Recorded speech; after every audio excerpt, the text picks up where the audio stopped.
activités, mais il faut quand même qu'on donne un cadre. Si on veut mettre un référentiel, il faut quand même dire qu'est-ce qui est para-universitaire de ce qui n'est pas. C'est vrai qu'il y en a plusieurs, mais on sait très bien que quand même on a la responsabilité de nos étudiants, on a la responsabilité de leur orientation, de leur suivi, donc on ne peut pas les mettre dans n'importe quelle activité et dire que ça c'est du para-universitaire juste parce que ça sort du pédagogique et que c'est des choses qu'on va insérer. Donc il faut quand même qu'il y ait un cadre assez large, bien sûr, etc., mais que ce soit un cadre bien spécifique, parce que dans le para, bien évidemment, on peut trouver des actions scientifiques, techniques, sociales, culturelles, sportives, artistiques, etc. C'est aussi un complément essentiel à la formation, on l'a dit déjà, et c'est aussi des compétences non académiques, parce que le volet académique de la chose, il y a cet aspect qui est plutôt non académique et qui peut aller aussi vers tout ce qui est professionnel, notamment le leadership, le travail en équipe, la gestion du temps. C'est des choses qu'on apprend sur le terrain à travers des projets et les opportunités de réseautage que ça donne à nos étudiants. Une association, etc. On sait très bien qu'on apprend beaucoup de choses. Le travail associatif, il est vraiment très formateur et ça permet de forger la personnalité. Moi, je sais qu'il y a des gens, même qui ont en fait mis de côté le travail associatif juste pour s'épanouir, pour développer, même s'ils sont dans des postes de responsabilité très importants, ils sont vraiment bien situés au niveau professionnel. Mais pour eux, l'associatif, ça n'a pas de prix. Il y en a qui carrément ont démissionné de leur poste et ils se sont investis dans l'associatif parce que c'est plus valorisant. Alors, quelles sont les actions de déploiement de ce projet dont je vous parle? Premier point, c'est de commencer par structurer les activités para-universitaires dans les universités à travers la mise en place déjà des référents dédiés. Alors, le référent dédié, il est radicaux par université et par établissement. Pour tous les établissements, il faut qu'il y ait un référent, comme les référents qu'on a mis de e-learning, etc., les référents soft skills, etc.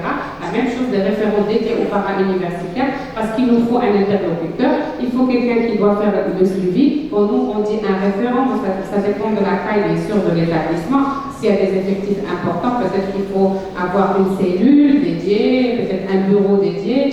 Chaque établissement, bien sûr, il a la liberté de pouvoir... Voilà. Deuxième point, il faut passer à la deuxième opération, c'est l'accréditation des clubs d'université. Parce que on va parler d'organiser, structurer le para sans les clubs. Parce que qui va faire ça? Ben, normalement, c'est un travail qui doit se faire avec des clubs qui doivent graviter autour des grands axes de l'agenda national. Parce que déjà, il y a 5 grands axes. Les là, je viens de vous dire quoi par là, le sport, tout ce qui est musique, chorale, etc. Il y a tout ce qui est RSE, il y a tout ce qui est aussi hackathon scientifique, etc. Donc il faudra que ces clubs déjà économiques viennent des activités. Après, bien sûr, rien n'empêche d'avoir les autres clubs, la multiplicité des clubs en fonction des activités que l'on peut développer. Et donc, la structuration passe essentiellement par l'université qui va accréditer ces clubs à travers un cahier des charges bien dédié pour accréditer les clubs. Parce que pas je mets un petit groupe d'étudiants pour y caler un club. Qu'est-ce qu'ils font dedans, on ne sait pas. Et des fois, ils gèrent des histoires d'argent, des fois, ils gèrent des histoires politiques, des fois, c'est autre chose. Donc, pour qu'on puisse vraiment cerner, aller dans le sens de ce qu'on souhaite mettre, il faut absolument qu'il y ait ce cahier de charge est déjà disponible. Il a été soumis. On va aussi le soumettre à l'ensemble des collègues pour voir s'ils peuvent alimenter. Il va y avoir un cahier de charge nationale pour l'accréditation des clubs. L'accréditation, elle se passe au niveau de la commission para-universitaire de l'université et bien évidemment sous proposition de la commission para de l'établissement, parce que c'est au niveau de l'établissement que les clubs vont être constitués. Ensuite, ces clubs devraient bien évidemment participer à l'agenda national parce qu'on doit être au rendez-vous. Il est inconcevable des fois de trouver des universités qui participent, d'autre part, des étudiants qui participent, d'autre part. Donc ça sera bien aussi de s'inscrire dans l'agenda national. Et le dernier point auquel on doit aboutir dans le projet, c'est mettre en place un projet de charte, de ce que je vous ai dit, le référentiel d'évaluation des activités para-universitaires, parce que c'est déjà des softs. En fait, il y a eu une discussion avec M. le ministre, on ne va pas parler de cahier des normes, parce qu'il ne s'agit pas vraiment des choses hard, mais plutôt juste d'un référentiel, d'une charte dédiée à ces aspects pour pouvoir les accompagner.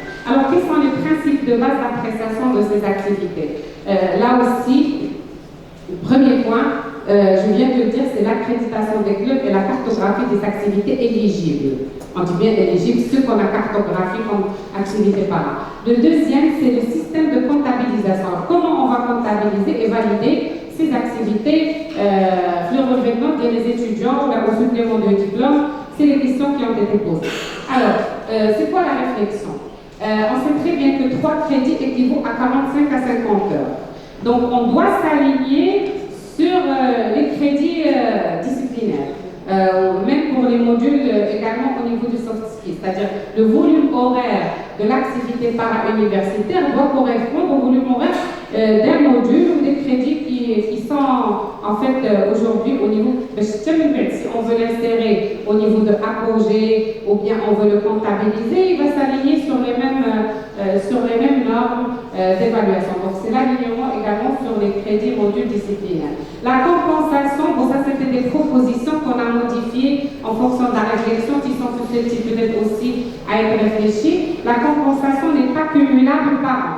C'est-à-dire, dans l'année, on ne peut pas quand même compenser, par exemple, un module soft skills par des activités où l'étudiant il a rempli 50 heures, par exemple, d'activités para-universitaires.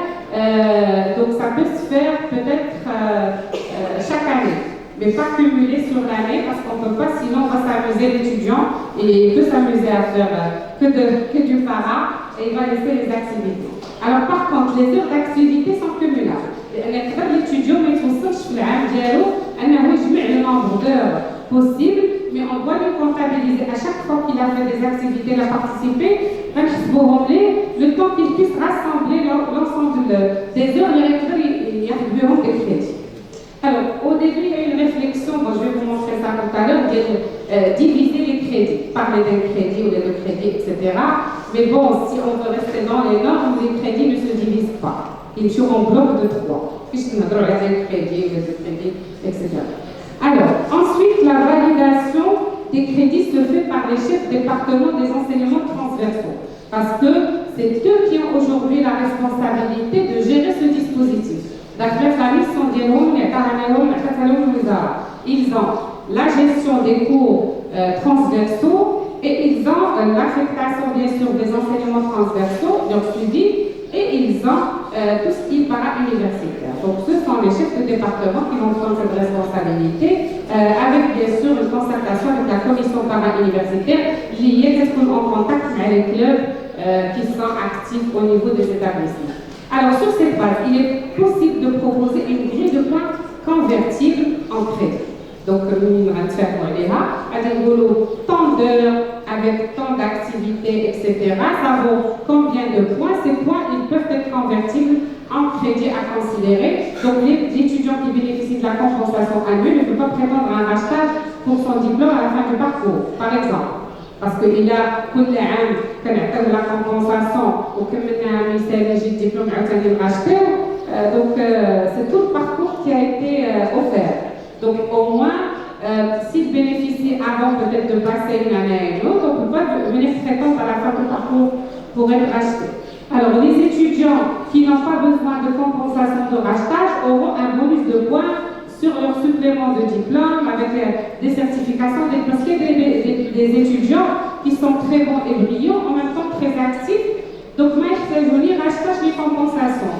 Mais au moins, il faut qu'ils aient un bonus, un supplément qu'on va rajouter sur leur diplôme. Le système de notation peut être paramétré sur Apogée, puisque aujourd'hui, on travaille sur Apogée pour faciliter l'intégration des notes et ou la conversion des points pour faciliter l'attribution des notes et des bonus en fonction de la situation de l'étudiant. Alors, troisième et dernier point, c'est l'institutionnalisation des cours. Et ça, c'était la volonté directe de M. le ministre dans la même réunion.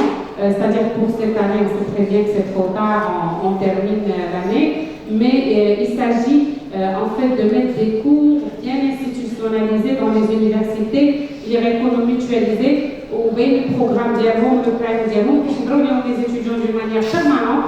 C'est une action volontaire. Tout ce que nous sommes en train de dire, il n'y a pas d'obligation.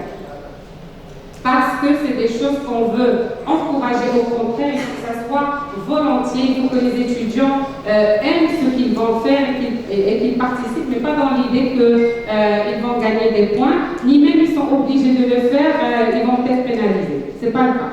Donc il faut vraiment que ça soit une action volontaire. Maintenant, une fois qu'il y a des cours et des ateliers para-académiques qui sont déjà organisés au niveau des établissements, par exemple des cours de théâtre, des cours de musique, des cours de sport, en fait, il peut y avoir plusieurs activités. À ce moment-là, les étudiants qui participent d'une manière régulière, maintenant l'absence, ils arrivent à des stades de strates en termes de compétences transversales, on va les considérer sous forme de notes, bien sûr, avec un suivi, bien sûr, de présence et de participation pour l'attribution des attestations de certification de compétences transversales et la conversion des points obtenus en crédit. C'est-à-dire l'idée de ne pas laisser ça comme ça au hasard, l'IGF attestation angololée, parce que ça ne doit pas se faire comme ça.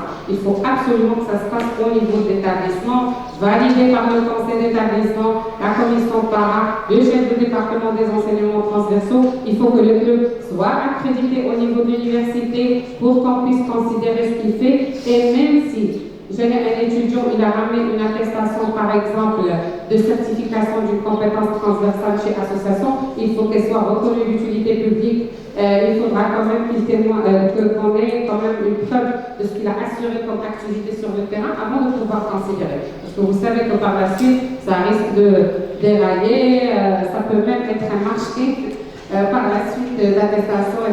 Donc on ne tombe pas dans ça, le système doit être bien structuré, verrouillé pour être... Alors ça, c'est une proposition d'estimation, d'évaluation des activités. Alors, je ne vous cache pas qu'au début, même la dernière fois, on a fait la rencontre, on a mis, par exemple, de 1h à 10h, un crédit. De 10h à 20h, 2 crédits, ou la 30 heures de crédit. De 30 à 50 heures, on peut donner 3 crédits. Donc, comme ce n'est pas possible de diviser les crédits, on a pensé cumuler les heures. Les 3 crédits. Donc, du coup, avec 3 l'idée commençons avec 50 ou plus. On verra, parce qu'on va se mettre d'accord ici avec moi, tous mes collègues vice-présidents aussi ont certainement leur avis, peut-être des choses à proposer, mais même les heures d'hier. Par exemple, les elle sera comptabilisée et ainsi de suite. Alors bien sûr, les heures, ça dépend qu'est-ce que j'ai fait. On va voir par la suite, ou est-ce qu'il s'agit juste d'être participant inactif, ou là j'étais actif ou j'ai fait quelque chose. Il y a beaucoup de choses là-dedans qu'il faut que... Alors, on va mettre bien sûr une typologie de ces activités, les exemples par typologie. Qu'est-ce qu'on va faire? Comment on va évaluer? Quels sont les critères? C'est pour ça que j'ai dit tout à l'heure l'engagement. Pour moi, c'est une compétence à évaluer, parmi d'autres. La participation, l'engagement, les compétences acquises par rapport à l'activité et la qualité du travail qui a été fait. Tout ça, bien sûr, soit c'est au niveau du responsable de ces activités où ça va être l'évaluation, et on a pensé à mettre des fiches avec un référentiel d'évaluation par type d'activité. Parce qu'il a évalué sur le théâtre, le sport, donc il va y avoir des modèles types. L'évaluateur qui te permet, mais c'est pour simple, simplifié. Il s'agit juste de cocher peut-être un point pour acheter s'il y a des plus pour ne pas alourdir, parce qu'il faut que ça soit vraiment le plus simple possible. Et ça, c'est des exemples de types de compétences associées au type d'activité para-universitaire qu'on pourrait intégrer dans les fiches d'évaluation qu'on peut proposer au niveau de ce référentiel. Alors, exemple sommaire de critères d'appréciation, par exemple, comme nous savons, les classes. Quel est le niveau de participation, quel est le niveau d'engagement et quelle est la qualité du travail qui a été remis, le suivi de l'activité radicale de la colonne et à côté la notation attribuée à l'extérieur de référentiel intermoyen. C'est-à-dire si on met 5 niveaux, pour chaque niveau, combien on attribue de notes, par exemple. Et ce serait une matrice en fait de compétences et d'activités qu'on peut proposer. Alors, un exemple sommaire des critères d'appréciation par rapport, par exemple, au sport, des activités culturelles, artistiques. Il y a ici 5 niveaux. Qui participe à l'entraînement, qui participe à une compétition locale, j'ai l'entraînement chef, compétition locale, régionale, nationale, internationale, sur le même pied d'égalité. Donc là aussi, on peut imaginer. Ceci dit, on veut rester vraiment, au début, on était très très large dans le détail même de niveau de performance. Mais c'est très lourd à gérer, à pouvoir mettre en place. Donc on veut réduire au maximum et simplifier les critères pour que ça soit plus simple à utiliser et à pouvoir mettre. Donc ça, c'est juste quelques exemples pour les types d'activités. La cartographie, donc on a les activités sportives, tout ce qui est comme activité sportive, on ne va pas s'étaler sur ça. Les activités culturelles et artistiques, la même chose. Les activités caritatives et associatives, la même chose. Les activités d'innovation comme hackathon, etc., dont j'ai parlé, les labs d'innovation, applications logicielles, etc. Et là, c'est des exemples, par exemple, d'activités recommandées qu'on peut mettre selon la typologie d'activité. On peut, par exemple, spécifier, voici les types d'activités pour ne pas se perdre par la suite quand on veut aller à l'évaluation.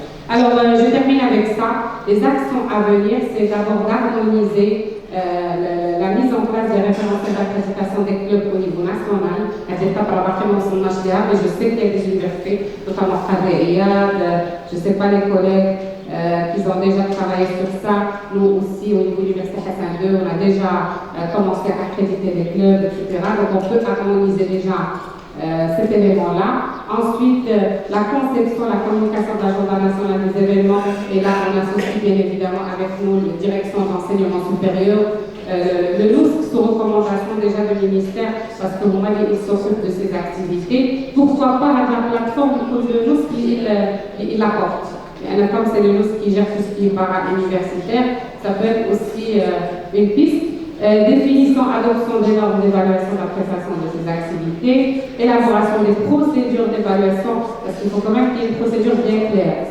Qui fait quoi, chef département juridique, ou avec la commission, qu'est-ce qu'elle va faire et comment ça va se passer pour qu'on puisse rester dans la crédibilité. Et la conception, publication de la charte de référentiel national des activités, on y est plein dedans. C'est-à-dire, aujourd'hui, on va accélérer un peu le processus si peu, mais d'ici la fin de l'année, maintenant, la charte de référentiel est déjà bien. Voilà, merci pour votre